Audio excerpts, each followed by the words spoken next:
Aristocracy versus Hash by O. Henry.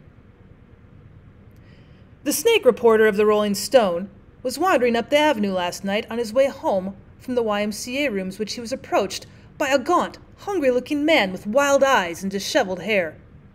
Well, he accosted the reporter in a hollow, weak voice. "Can you tell me, sir, where I can find in this town a family of scrubs?" "I don't understand exactly." "Well, let me tell you how it is," said the stranger, inserting his forefinger in the reporter's buttonhole and badly damaging his chrysanthemum. "I am a representative from Soapstone County, and I and my family are houseless, homeless, and shelterless. We have not tasted food for over a week. I brought my family with me, as I have indigestion and could not get around much with the boys. Some days ago, I started out to find a boarding house, as I cannot afford to put up at a hotel. I found a nice, aristocratic-looking place that suited me, and went in and asked for the proprietress. A very stately lady with a Roman nose came in the room. She had one hand laid across her waist, the other held a lace handkerchief. Well, I told her I wanted to board for myself and family, and she condescended to take us. I asked for her terms, and she said $300 per week. Well, I had $2 in my pocket, and I gave her that for a fine teapot that I broke when I fell over the table when she spoke. "You appear surprised," says she. "You will please remember that I'm the widow of Governor Riddle of Georgia. My family is very highly connected. I give you board as a favor, and I never consider money any equivalent for the advantage of my society. I got out of there, and I went to some other places. The next lady was a cousin of General Mahoney of Virginia, and wanted $4 an hour for a back room with a pink motto and a burnet granite bed in it. Well, the next one was an aunt of Davy Crockett, and asked $8 a day for a room furnished in the imitation of the Alamo, with prunes for breakfast and 1 hour's conversation with her for dinner. Well, another one said she was a descendant of Benedict Arnold on her father's side and Captain Kidd on the other.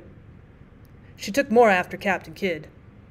She only had 1 meal and prayers a day, and counted her society worth $100 a week. I found 9 widows of supreme judges, 12 relics of governors and generals, and 22 ruins left by various happy colonels, professors, and majors who valued their aristocratic worth from $90 to $900 per week, with weak-kneed hash and dried apples on the side.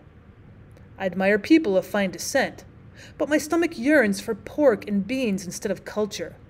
Am I not right?" "Well, your words," said the reporter, "convince me you've uttered what you've said." "Thanks. You see how it is. I'm not wealthy. I've only my per diem and my perquisites, and I cannot afford to pay for high lineage and moldy ancestors.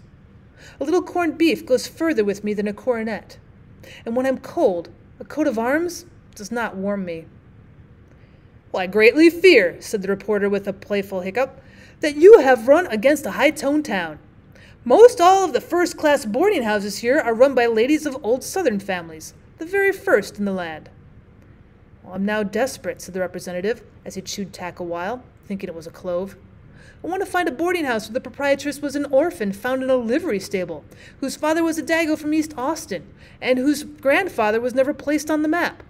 I want a scrubby, ornery, low-down, snuff-dipping, backwoodsy, piebald gang who never heard of finger bowls or Ward McAllister, but who can get up a mess of hot cornbread and Irish stew at regular market quotations.